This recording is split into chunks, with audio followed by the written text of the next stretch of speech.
difficult to treat. Very difficult to treat. Eccentric cardiomyopathy.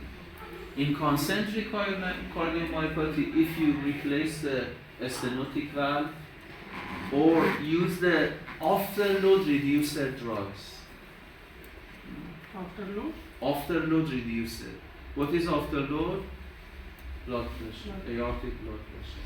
If you decrease the blood pressure, the amount of work that is carried out will also be decreased. If you decrease the blood pressure. For example, using ACE inhibitor, angiotensin converting enzyme. Quite a few types of antihypertensive drugs. Then you can treat this type of cardiomyopathy. Replace the stenotic valve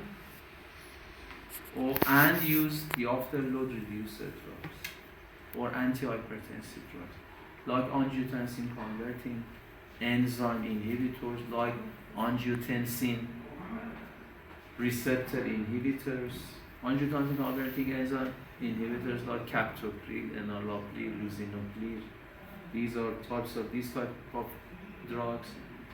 Angiotensin receptor inhibitors like losartan, valsartan.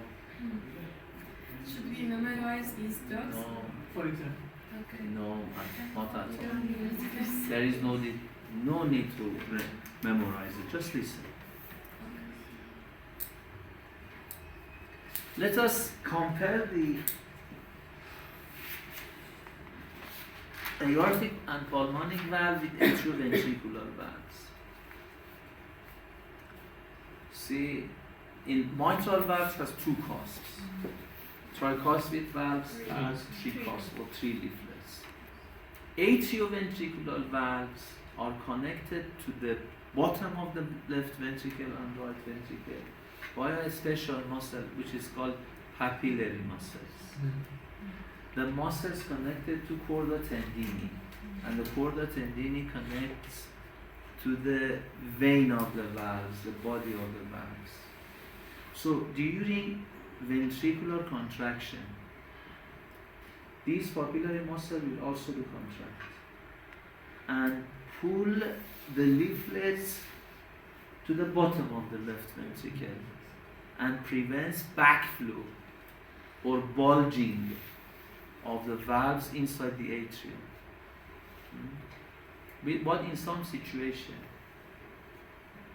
the papillary muscles may be paralyzed or the chorda tendini may be ruptured and the valves will be bulged into the atrium, especially in the left ventricle, which can be lethal.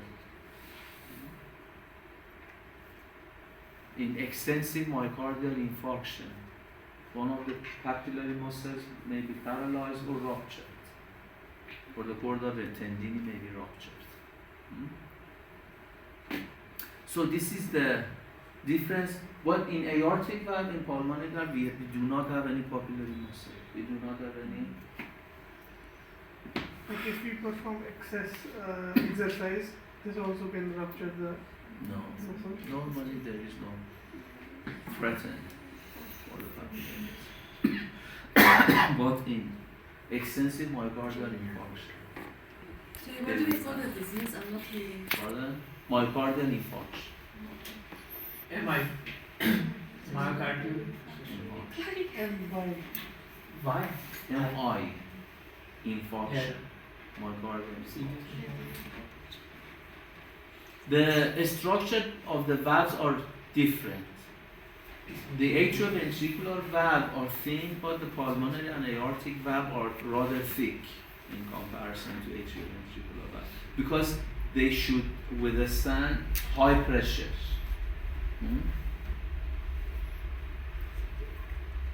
The area of atrioventricular valve are much bigger than the aortic and pulmonary valve. We have different types of sound that can be heard during different cardiac cycles. in ventricular systole, vibration of blood and the surrounding ventricular wall during ventricular systole causes a sound that is called the first heart sound. Love. First what? The first heart sound, or S1. When atrioventricular valves are closed. Closing doesn't make any voice, any sound. But the vibration of blood and the ventricular walls and arteries make sound. So this is S1 during ventricular systole. Can you repeat it? This sound is due to the vibration of blood, not due to the closing of the valves. No. See, the valves doesn't have any physical contact with each other. See, is there any sound? No. No. But the vibration of blood inside the ventricle and the wall make noise. This is called S1.